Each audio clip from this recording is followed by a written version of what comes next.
Ladies and gentlemen, the Near Fall Network proudly brings to you the modern-day Micah Russia, the guru of grappling gab, the one, the only, Shooter! Say hello to the bald guy, and welcome to another episode of Drive By with Shooter.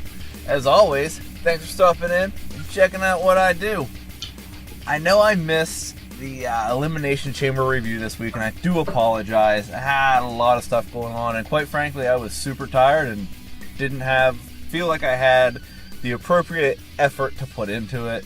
We're going to do a quick one today, and then we're going to get into some topics, and I keep saying we, because once again, I'm going to do one, and it's only because I gave it to you, and it's my favorite nickname, the Near-Fall Narcissist himself, King of Nerds. What's up, Mike? Hey, not much, man. Good to be here.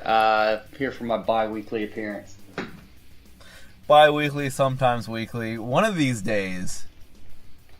Eventually, it's just going to become you and me. You know that, right? Well, yeah. That's kind of what I'm going for, if you haven't figured that out. But one of these days, I have my fingers crossed that there's actually going to be 3 of us involved in this, and the elitists will actually just take over Drive-By, and it will be fantastic. Yeah, it'll be great. As soon as we get someone to take over SmackDown. well, you know, like, you act like you don't have time to talk to me every day when we record this.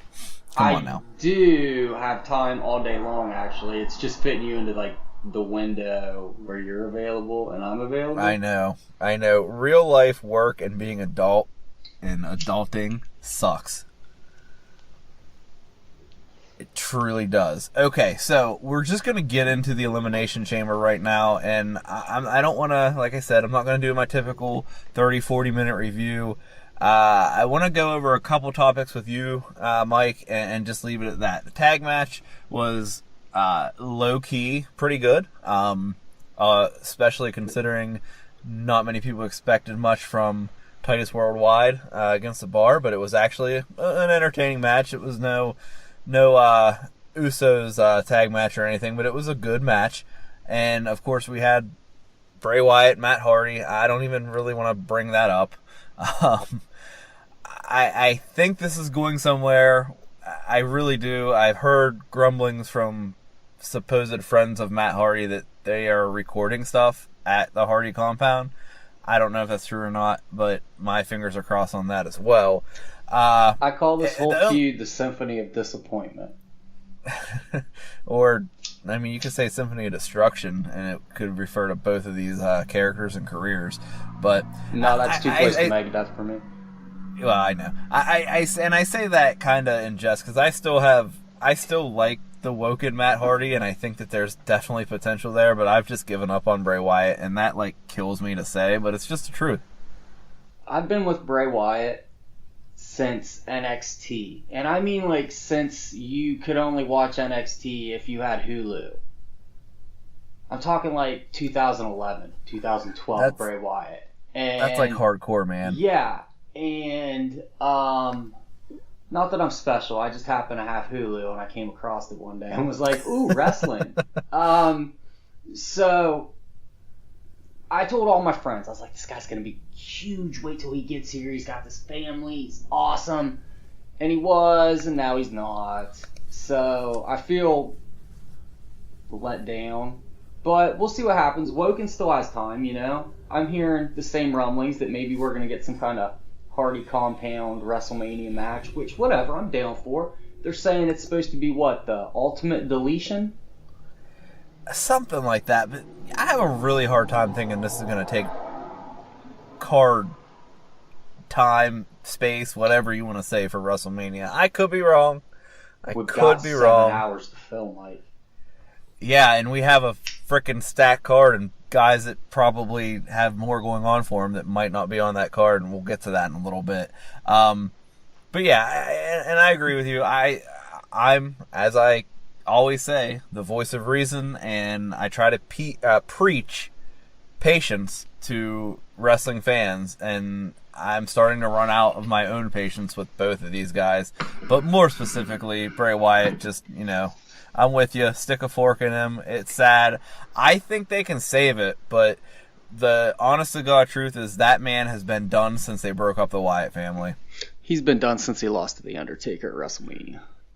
That's a fair assessment, however. He did have that little... he won a world title, but it was probably the most embarrassing world championship run since... Jinder Mahal? Yeah, I mean, no, Jinder came after that even. It was more embarrassing than that. Like, there's times you want to win the title, and then there's times you're Jeff Jarrett in WCW in 2001.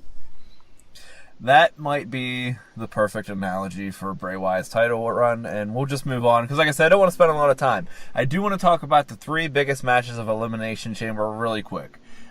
First of all, we'll do the other singles match, which was Asuka versus Nia. Of course, if Nia won, she was added to the main event, or added to the title match, I should say.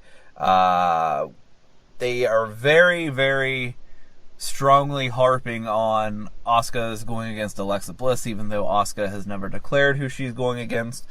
And we'll just kind of get into that right now. Asuka won the match. Nia destroyed her after. I still completely see this, especially with Bliss watching the monitor, having retained her title in the opening Elimination Chamber match, which we'll talk about here. Commenting on the story, then on Raw, she again says Nia deserves to be in that title match because she's gonna be, because Asuka's gonna challenge Charlotte. That's just, I've said this last week, I said it the week before with you, I made my predictions. You can still see that going that way, or are we getting Asuka, Alexa, and Charlotte against what? Becky Lynch, Naomi, who? I think now that we've got Ronda squared away, we know what's happening there. Mm-hmm. I think this is the best case scenario, is that Asuka takes on Charlotte and Nia Jax takes on Alexa. This is the best stories to tell. It's the best use of the players left on the board.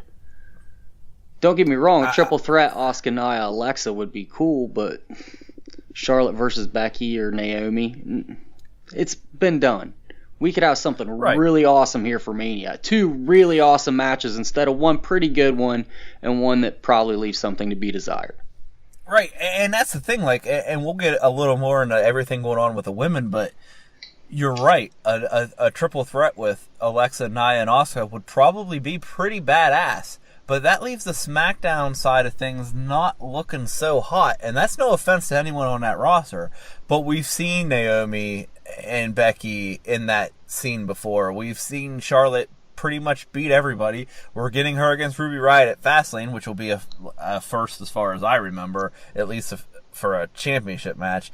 So, I mean, that's fun. But we all know Charlotte's going to retain. So I think the only thing that makes sense is to take what could be a great match on Raw, break it up, and make 2 great matches for Raw and 1 for SmackDown. Yeah, you could do that, or you could have Ruby Riott win this week, or next week. I mean, to cement her, and then the story going into Mania is Charlotte, the face, chasing her belt back. That kind of just came to me. That just came to me. That wouldn't even be that bad, and I don't think that I would hate it. However, I like the other ideas way more. Yeah, the other ideas are way better, but this is very WWE. This is exactly something they would do, is put the title on, change the title for a month just to tell a story going into WrestleMania. Yeah, it's very short-sighted, but it's very possible to do. It's funny we talk about short-sighted because everyone's complaining about something long-sighted, and that's coming up too. We got a packed show, guys. Okay. Speaking of the women, the Women's Elimination Chamber was, in my opinion, the match of the night. A lot of fun spots. I don't know if you've got to check the full thing out yet or not, Mike. I know you know what happens. But these women were put to task by opening the show, and not only opening the show, but opening it in the first ever Women's Elimination Chamber, which is kind of a lot of pressure. Now, it was a bold move, Cotton. It was a bold move, Cotton. and you always kind of think when you have two of the same match, you can't do the same spots. I didn't necessarily expect the women to even try to take some of the same spots that the men do, because you knew something was getting broken in the men's chamber, which it kind of did, I guess. But the way that they set some of these situations up between Bayley and Sasha, and then the way, we saw a Twisted Bliss off the top of the pod. How badass was that? And then Sasha completely no-sold it and rolled it into a bank statement, which was an awesome thing. But then the more I thought about it, it's like, man, they really just didn't make a big deal at all about that pod jump. But, that's me being completely nitpicky, and I'm going to stop that. Good match, fun match. Alexa looked like the champ that she has been for most of this year. I think it would have been insane for her to literally carry this women's division on Raw as the champ and then not be the champ going into Mania. So the right decision was made. Her promo afterwards was epic.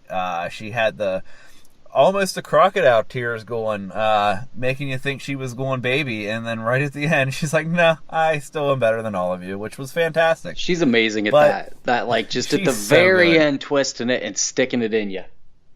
She is so good, and it's just it's funny to see the smarks who talk crap on her because she wasn't an indie darling, and you're like, dude, like, open your eyes and take those glasses off, because this woman is literally right behind Charlotte as best in the company right now. Sorry that she didn't have to wrestle in gymnasiums.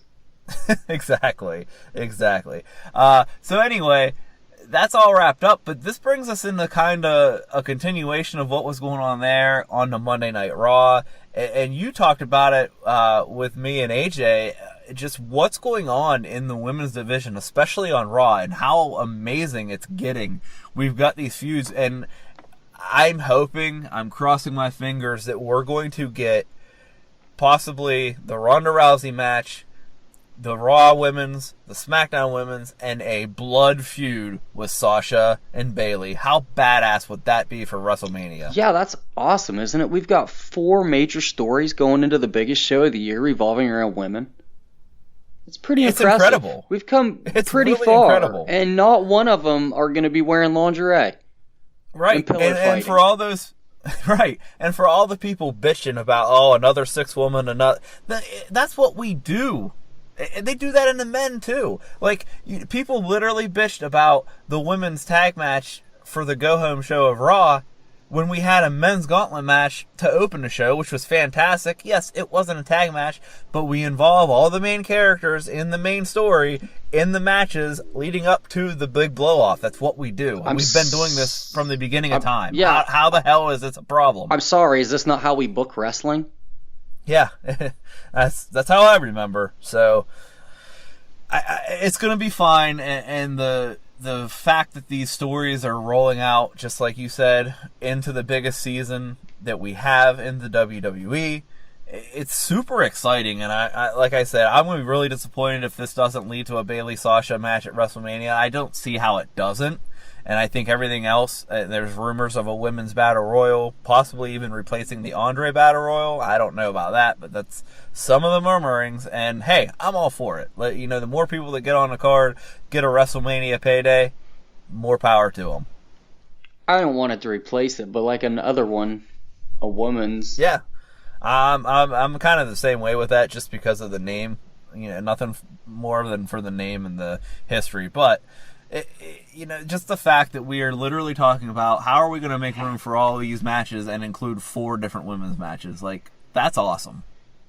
I'm so looking forward to this Mania, simply because of it. I mean, I'm a big fan of, like, all these women, so yeah, this is going to be huge me for too. me. Okay, so we're going to finish up Elimination Chamber with me just kind of telling people how it is, and you probably agreeing with me, and then moving on to a bigger part of maybe a shadow or a cloud hanging over this whole thing. Okay, about usual. Men's Elimination Chamber. Braun Strowman looked like an absolute effing beast. Beat everybody but the guy. And that is the big dog, Roman Reigns, who took the victory and then got the Asuka treatment and got his ass kicked by Braun Strowman afterwards. So the amount of venom and hate I saw online that Roman won was just absolutely, to me, ridiculous. We all knew this was going to happen. This should not have shocked anybody. The fact that you're bitching and complaining that this is now your WrestleMania main event when you knew this since last WrestleMania just makes you look that much dumber. Like, I can't imagine being mad that they stuck to a plan for a year. Like, we just talked about, like, force-feeding a Ruby Riott Charlotte story in a month. We're now talking about a story that was planned out a year in advance. And again, I'm going to let you guys in on a little secret. And Mike, you listen to the same stuff. If you listen to anything Pritchard talks about, that's how they used to flippin' do it. They used to book stuff 6 to 8 months to a year in advance. Now shit would happen, people would get injured, and stuff wouldn't go down the way they needed it to because of that. But this isn't anything new, guys. We're in the same territory. Can I interrupt you for just a second? Yeah, absolutely. My only disagreement with this is in years prior when they book things a year out, they would tell that story, right? They would tell Austin moving forward through the company, progressing up the ladder for a year, winning the Rumble, challenging Michaels, okay? Mm-hmm. We have not told this Roman Reigns story at all this year. The story we have told this year is, hey, holy shit, Braun Strowman is a monster. And he is the most over person in the company right now. And secondarily, and this is their own doing. They're the ones that keep saying this. The man that never lost his title, Finn Balor. That's their own fault. Quit telling us the dude never lost the title. Because now we know that he's never lost the title. And that's a story that they are also telling. Not that I'm saying that's been a major story that they're telling, but they bring it up every time the man's in the ring. So, what we've done is we've told this story about Braun Strowman is a monster for a year now. For a year. No one's been able to stop him except Brock Lesnar one time. And arguably he got lucky on that. And so the story's been Braun Strowman, and now, hey, here's Roman. And yeah, we all knew. But man, at least tell us the story. You used to tell us stories. And now you don't. Now you're just like, Roman's getting this, by the way. Well, yeah, we know, man, but tell us why. That's why I personally don't like when they do this. Yeah, man, I like Roman. Whatever. Cool, yeah, put him in, man. It's going to be a good match. But, like, tell me why. Tell me about what Roman's done this year, other than got back together with his buddies to take on The Miz, and then he got sick, and then his other buddy got hurt, so we're not doing that thing anymore. But here's the Intercontinental Championship because, now Brock Lesnar. I need to know how we got here. The year has not told me this story. The year has told me that Braun Strowman is going to become the new beast and take the title. Right. And that's not what's happening. I can't disagree with either one of those. Let me throw the Finn part out real quick for my rebuttal, and then we'll go on to the main beef for this. You're right about they keep telling us that, and I think, and I'm not giving them credit for that because you're right, they should just shut up, but let's say he gets moved to SmackDown, and now he can actually use that. I've never gotten my shot at the Universal Championship, so you know what? I'm taking my shot at the WWE Championship. All for that. I don't know if it's going to happen. I'm just saying it. Now, but you're right. Yeah, sure, man. Yeah, let's just make SmackDown a New Japan show. I'm down with that. I'm down with that, too. Okay, now, all that being said, you're 100% right. This has been the story year of Braun Strowman. Not intentionally, but kind of intentionally, because I think they saw what was going on and they kept running with it. And then now they're kind of like, well, shit, now what? You know what I mean? Like, it's one of those things where you got to run with it, but now we have this other story that we've planned for a year. But really, if we really look at the story of Roman Reigns, it's been longer than that. It's been 2-3 years, really, if we're putting the groundwork in and connecting the story together. I think and this is where I get to where they're in this weird situation where they have literally so much damn talent on this roster that I don't even know how a 7-hour WrestleMania is going to be enough. There's so many people that could have so many spots, and this is a good problem to have, don't get me wrong, although you're going to piss how many smarks off because this guy didn't get a good spot or that girl didn't get a good spot. It is what it is. You can't help that. You have a a roster that is literally stacked with 15, and I've said this before, 15 to 20 people that could be one of your top champs, hands down. Yeah, agreed.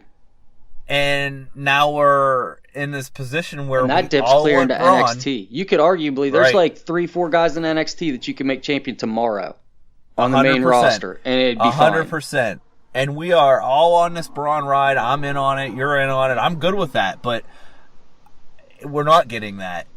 But there's a potential, and we're going to get into that. But I just think it's interesting where we're at. What I want to talk about is the cloud. And what I want to talk about is the steroid, I guess, story. I guess accusations by this Richard Rodriguez and this John Bravo supposedly making this film. And here's what I want to read this to you. I actually just saw this on Friday before I called you early in the morning, but to set this up. But people have been, I guess, attacking this Johnny Bravo about not releasing it and saying how he's, obviously just making this up. So he released this statement on his Instagram, and it says, video process, each video takes 20 to 25 hours to produce. Then hours of research and verification of all info. I decide to make one video on the WWE situation since it's all connected. After videos are done, they are sent to my attorney for review. This is a serious subject matter, and I have to be very careful to be accurate as possible. I know everyone wants things yesterday, but I have an expectation of quality on my platform, so your patience is appreciated. Video's last part is being filmed tomorrow. So that would be, I guess, Saturday, if you're listening to this in normal release date today. Then it's in for review. It will be out shortly, not soon. Lastly, the next video and the names involved is, quote, CNN level news. I have to be extremely careful the way it's reported due to the names involved. It's a lot bigger than Roman Reigns. I really am starting to just think this is a bunch of horse shit. Do you like how he was like, hey, wrestling nerds, chill the fuck out. There's 30 more important people, you fucking internet dorks. Well, I don't, but here's the thing though. I think he's being so vague about everything. I think he's implementing, I really think he's talking about, because he's supposedly said there's 15 WWE guys. So I think he's implementing that it's a lot of wrestlers and that's who his big people are that he's going after. But I have two things on this. For one, I don't know if I believe this because it just keeps getting drug out. And I understand all that he's saying. But when you say all this about this is a sensitive subject matter and I have to send it to my lawyer to be very careful and be as accurate as possible, makes me think I'm going to try to say this and frame this the way that I can to be a shitbag and not get sued. Right, you could just release the video, the names, and not try to get YouTube hits. And then saying that he wants to be 100% accurate as possible. If you're not sure 100% that something is legit, then don't say anything. And if you are sure, then show us the text messages. There was a picture he posted that was this order form of all this stuff, and he was just said, this is one person's order. No name on the order. And that being said, yeah, I could type that shit up and say it's from Roman Reigns. I've got an order from Roman Reigns right now. See? Exactly. Right now on my computer. It's crazy. The dude wants all kinds of shit. My thing with this right now is I don't know if it's true or not. I really literally do not give a shit.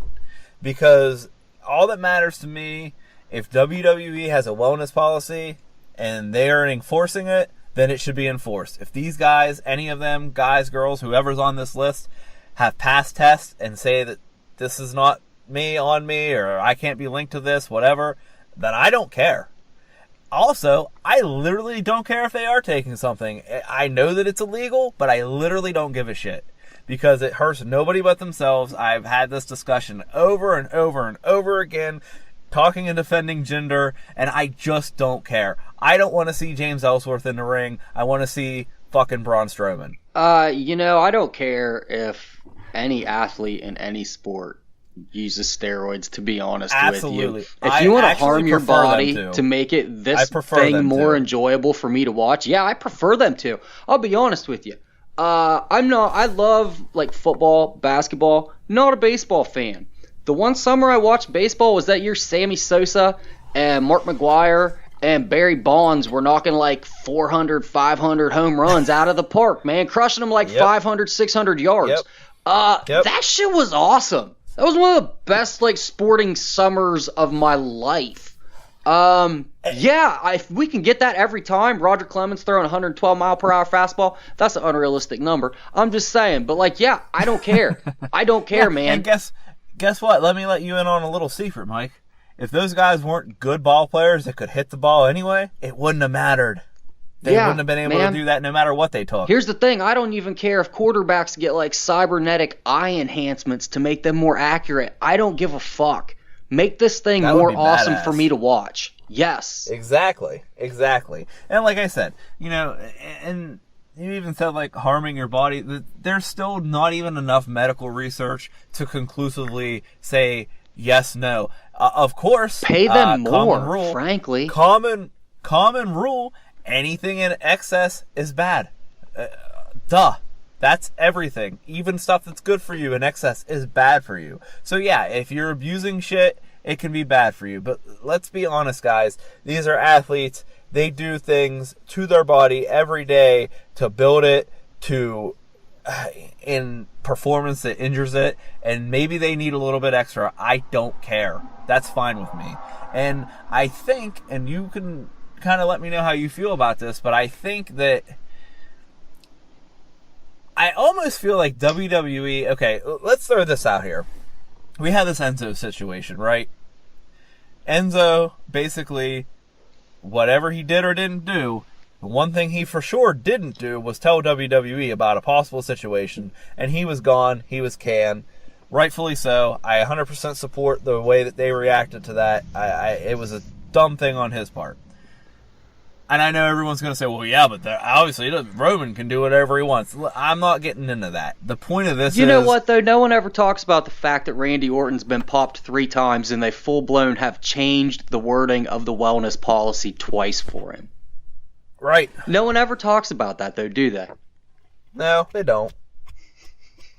Just fuck Roman, huh? Yeah, they don't. But, and here's the thing, though, Mike, maybe I'm wrong. Everyone says, WWE is just a bunch of bumbling idiots. The bumbling billionaire idiots is amazing to me. But if they thought, they've had to investigate this themselves. Wouldn't you agree? They've had to at the least had a meeting or something with everybody to say, we're not going to do anything. We just need to know if you're involved in this. So then we can take it from there. Right? Wouldn't you think? They've at the very least talked about it with him. Right. They've had I would say they've probably gone... Look, we know, if you listen to the Pritchard's podcast, they kind of have like a private investigator that they keep on retainer. Yes. And I would say he's already looked into it too. Right. So that's how I'm looking at it. And that also, if you've seen anything online and it's been WWE's unsure of the main event and, this whole Brock angle where Brock no-showed and now this steroids thing and that's why Braun Strowman's just kind of in limbo because we might have to change the main event and this and that. And I don't buy any of that shit. I don't think they would have... Okay, it's been said that John Cena was pushing for Rollins to win the Elimination Chamber. And that was shot down. He pushed and pushed and pushed that he should be the one to win. And then he pushed and pushed and pushed that Braun should eliminate everybody, which they actually went for. But he also then said Braun should just win, which they didn't go for. If you have a guy like John Cena telling you these things and they're still sticking to the plan, they have to assume that everything's fine. Wouldn't you think that? They have to, right?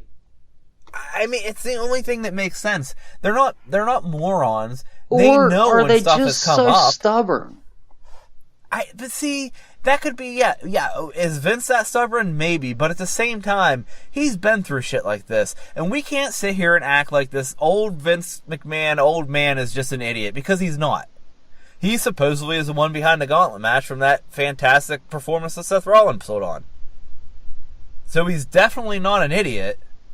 I mean, he's ran $1 billion company, turned a small company into $1 million company into $1 billion corporation. Like, I don't think you could be that blind, or even Vince McMahon couldn't be that egotistical to just be like, well, it's not going to matter to us. If he doesn't know that it's not at least going to, not for WrestleMania. Do you see what I'm saying? It's that's when all eyes are on you purposely, because that's what you want.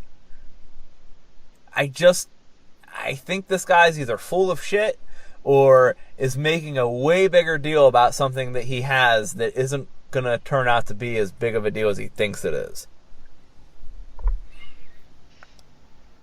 I don't know, man. I don't know what to say, man. I'm so confused as to why they do certain things. I don't really know what to tell you at this point. We go over this a lot, you and I, actually, off air. Most people don't know we talk about this subject like a lot, and this is always kind of how it ends, is with me going, I don't know, man. Well, it's a weird situation. I just find the timing of all this for this Johnny Bravo very convenient. I'm annoyed at the fact that his name is Johnny Bravo in the first place. Yeah, I hate that too, man.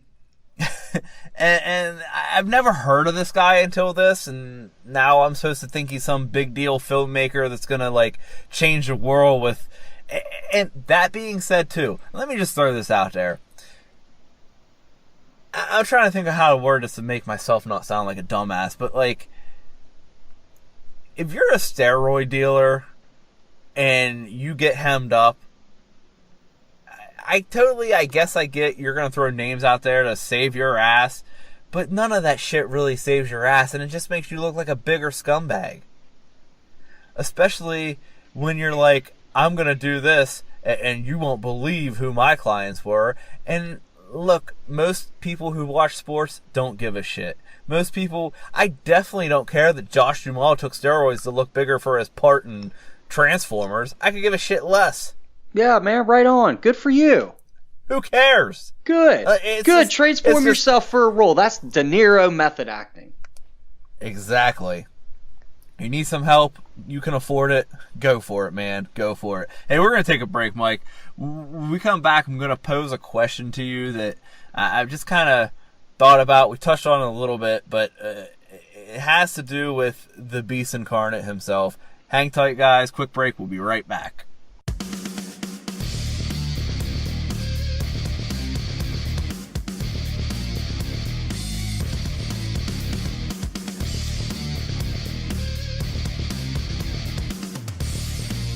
Welcome back, everyone. I have to pose this question to you, Mike, and to everyone listening. It's just something that we need to talk about, regardless of if it's a work or if it's not. If it's a legit possibility down the road that Brock Lesnar is going to return to the UFC, probably shortly after WrestleMania.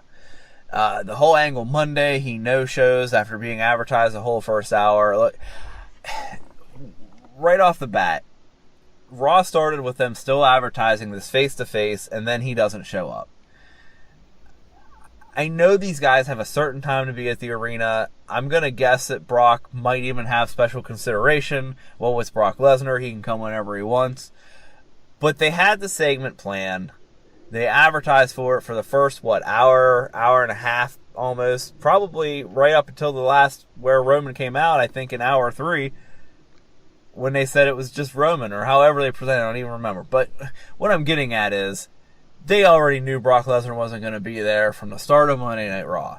So they either turned this into a story on purpose, or it's a part of their plan the whole time, which I kind of am figuring that's what this is.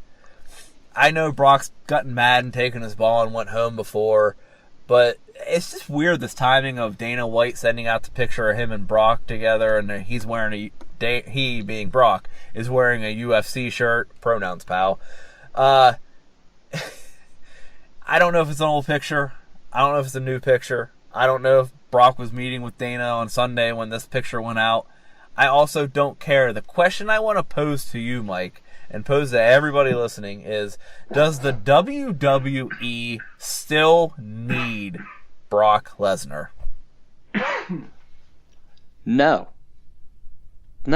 All they need is Brock Lesnar to give like 2 or 3 big wins to some people and then roll on out.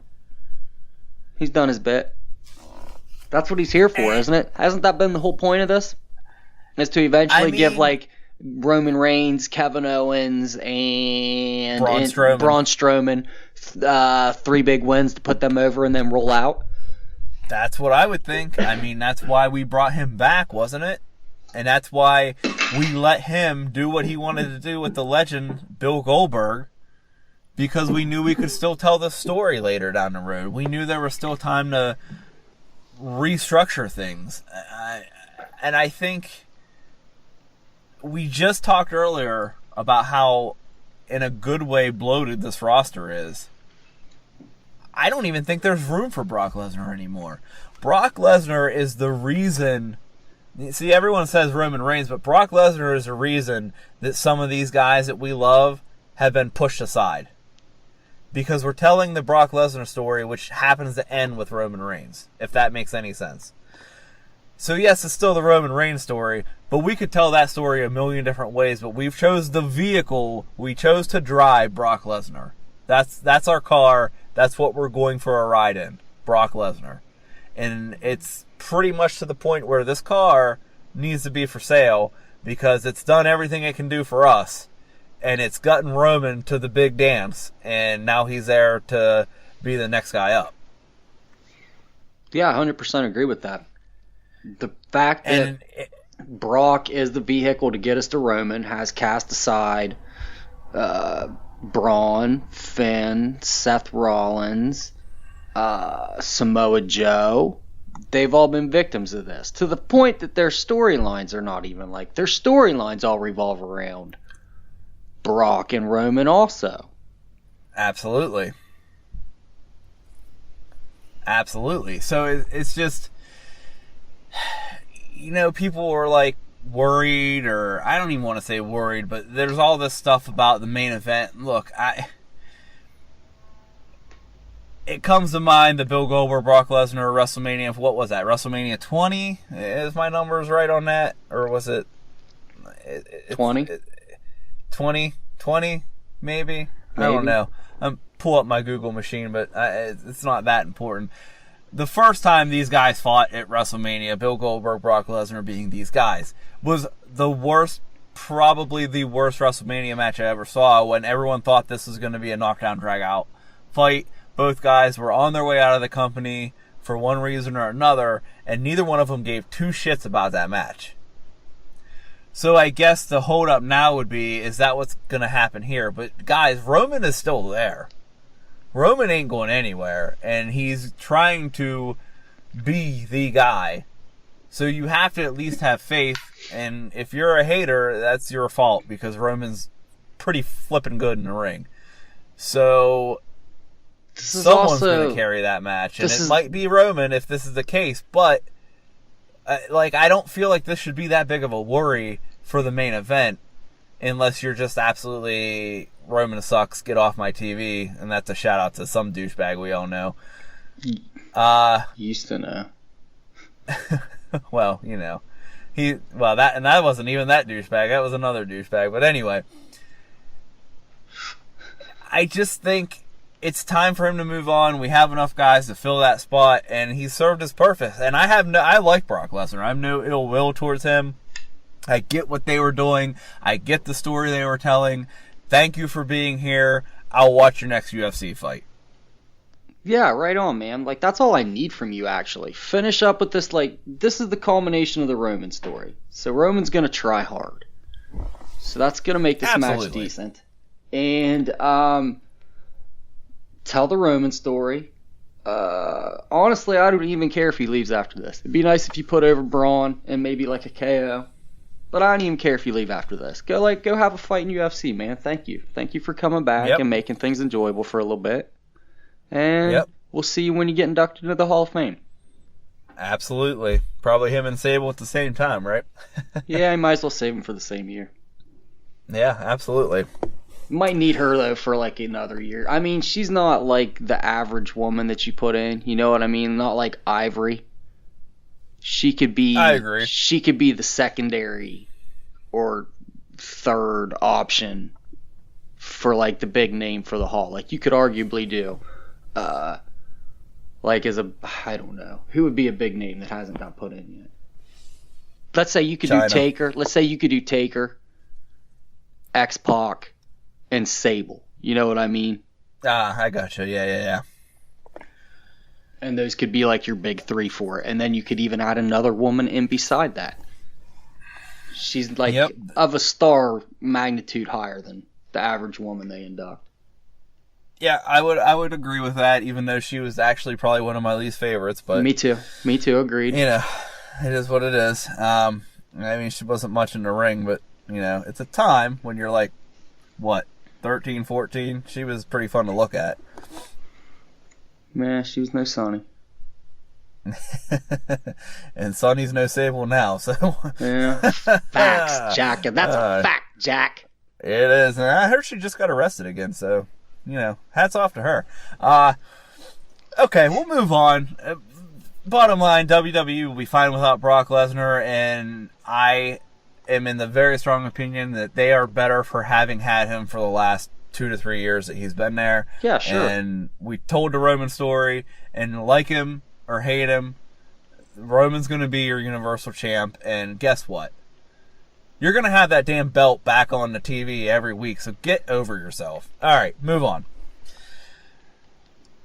Just something to touch on, and this has been talked about for a while, kind of rumored for a while. I believe 2019 is when WWE's contract with NBC Universal, which owns USA, is over.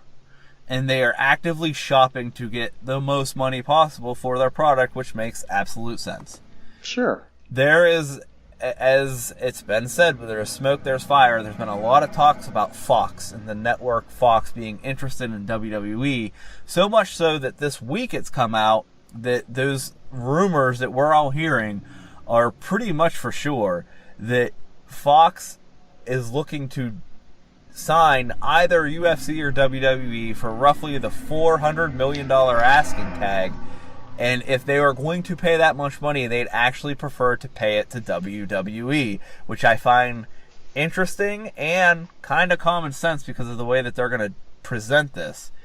It's sounding like it's going to be presented as, at least on Raw, a show on actual Fox, the television network, not a cable channel. I can stick a HD antenna on the side of my house and pick this channel up. How enormously huge is this for WWE if this is something that comes to be? This has been like the end goal, hasn't it? Since the beginning of Raw, I feel like. It seems like it. It seems like it. If you listen to Pritchard talk, like it really has been on the podcast there that he has, it really seems like it has been the culmination of like, that's what they've been trying to do since the beginning, is get that broadcast deal and that primetime spot. And this is huge, man. Just to be able to pick them up. If I could pick up Raw live, but let's just add like SmackDown into that. Let's just say they throw SmackDown on there too. If I could pick those up live, cable, you're done for. Yeah. I mean, I know that it's broadcasted on Hulu. I don't do Hulu, so I don't know how that works. But it's amazing to think what this could do because, let's be honest, some people that don't have cable, that use an antenna or whatever form they can to get their channels, they probably definitely have internet. So maybe those people who are on the fence or don't watch wrestling because of this reason, now they watch it because it's free and they're picking it up over their airwaves. And now they're like, well, you know what? I have the internet. I have an internet connection. I should probably pay $10 a month and be able to watch as much wrestling as I possibly could. Yeah, that'd be awesome. It's going to cycle through to where like, I don't see them ever coming up to the point where they, like, the TV side of this, the network's never going to say, look, we're going to pay you $400 million for your content, and you can just put it right on the network the next day. I don't think that's going to happen. No, I probably think not. that would eventually be the end goal, but the network has to be at a level of subscribers that I just don't even know is possible.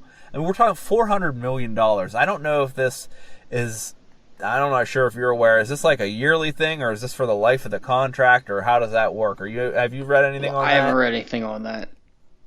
Okay, I mean, I've read the articles, but nothing's ever actually said what that money represents, whether it's yearly or whether it's for the whole contract. So either way, it's a lot of money, and I don't see it going to, like I said, I don't see WWE getting enough subscribers to the network to leave television altogether.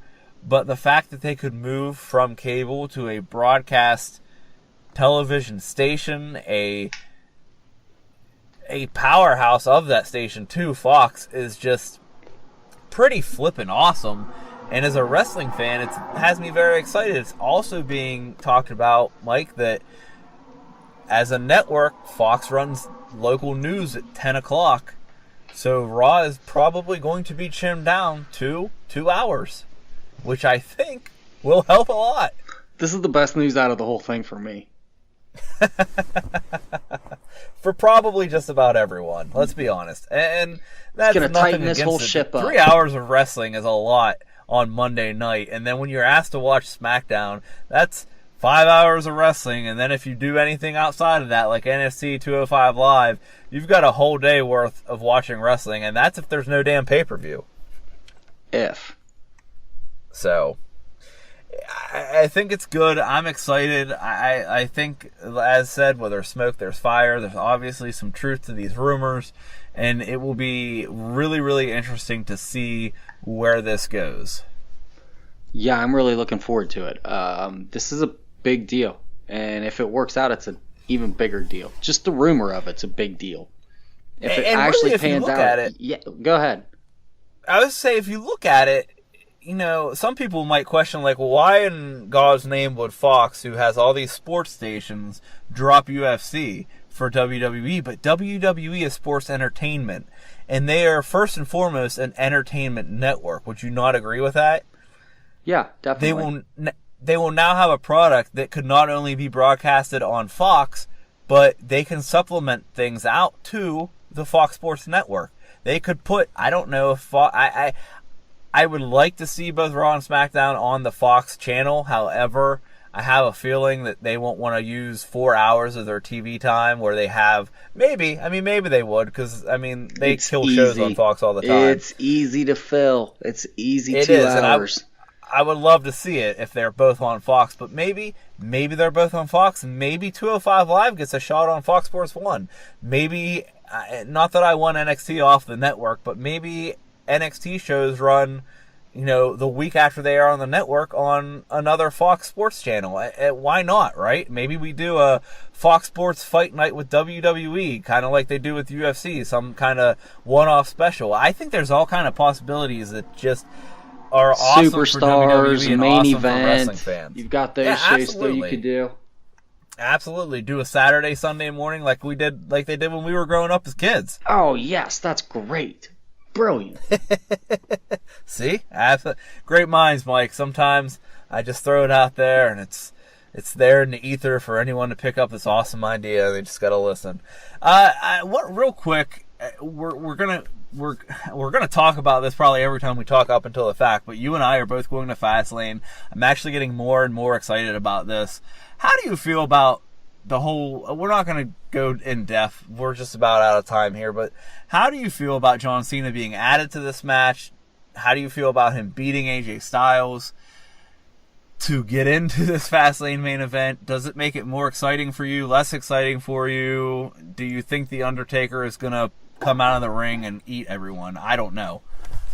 I'm more excited that John Cena's there. That's cool. I would agree. I don't want The Undertaker to come out. Eat everyone? I'm not. I don't care if he eats everyone. I just don't want him to come out. I don't want the Undertaker to have a match again. So I don't either.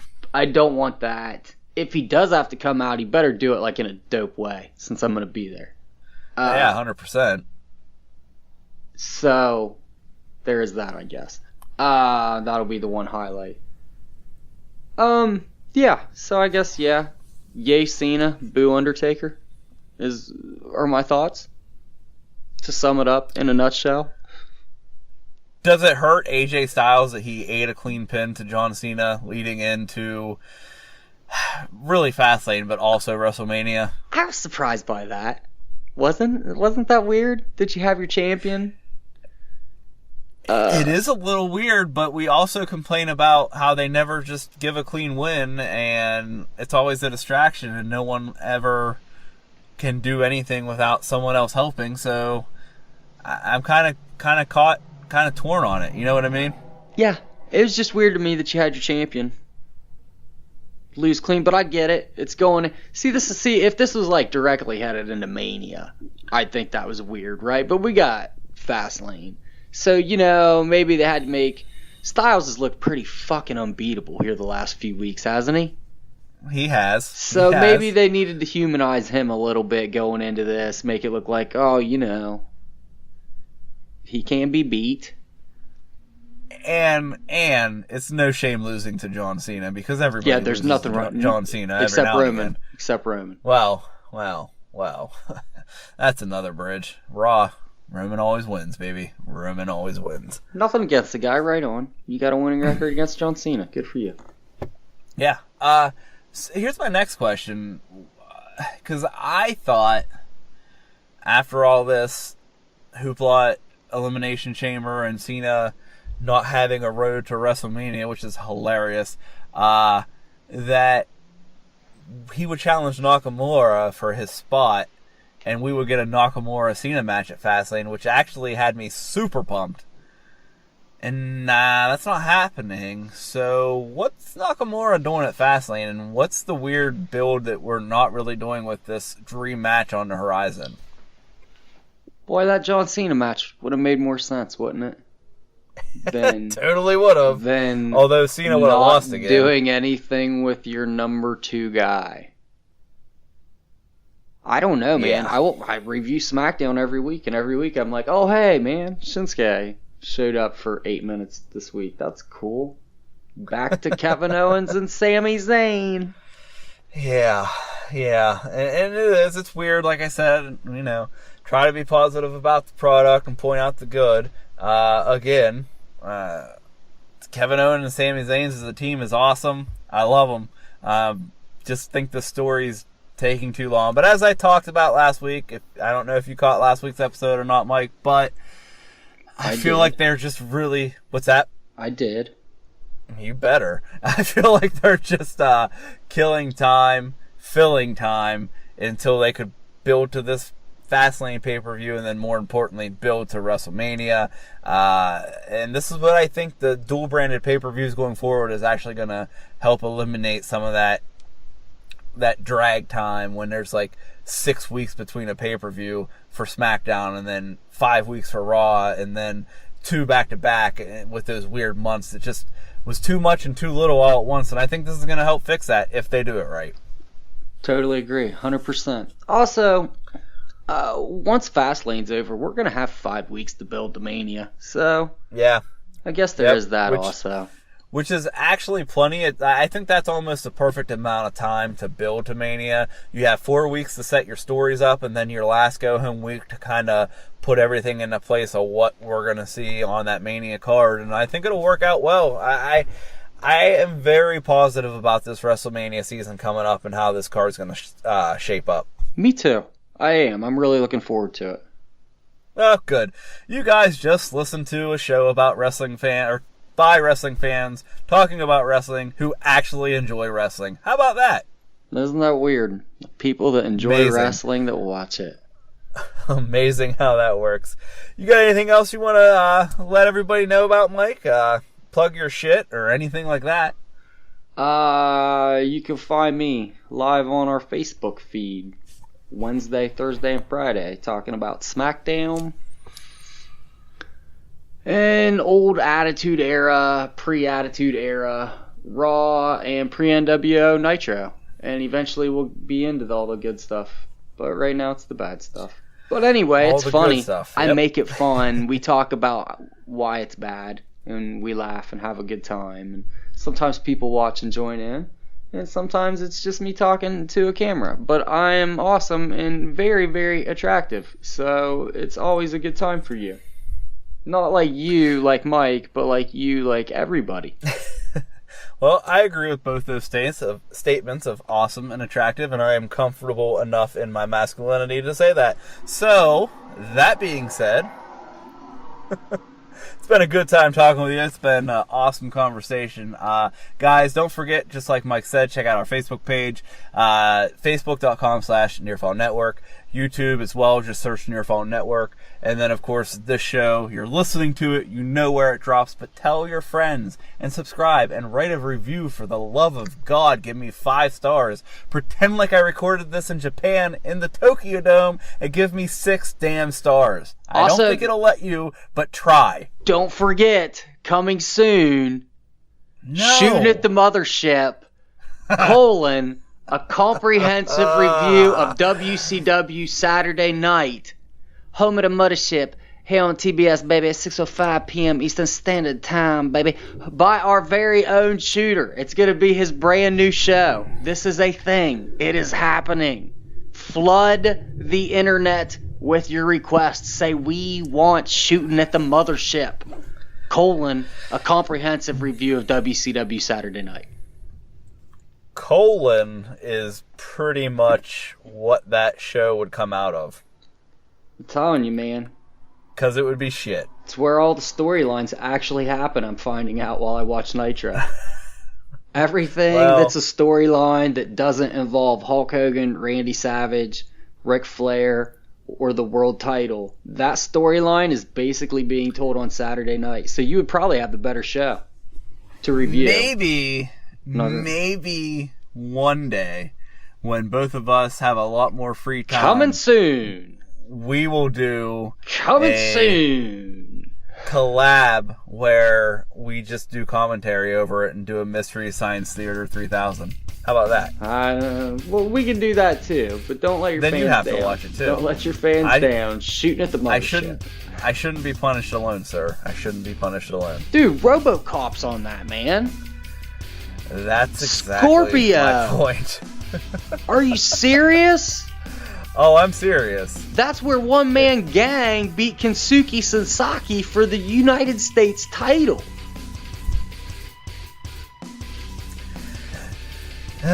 You need more than that to convince me to watch an entire program and do a show on it that was, I'll just leave it at that. Coming soon.